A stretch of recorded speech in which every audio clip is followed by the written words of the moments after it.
أعوذ بالله من الشيطان الرجيم. بسم الله الرحمن الرحيم.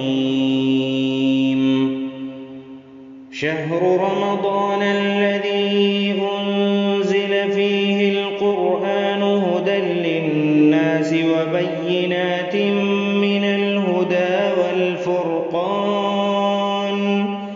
فمن شهد منكم الشهر فليصمه، ومن كان مريضا أو على سفر فعدة من أيام أخر، يريد الله بكم اليسر ولا يريد بكم العسر، ولتكملوا العدة ولتكبروا الله على ما هداكم ولعلكم تشكرون.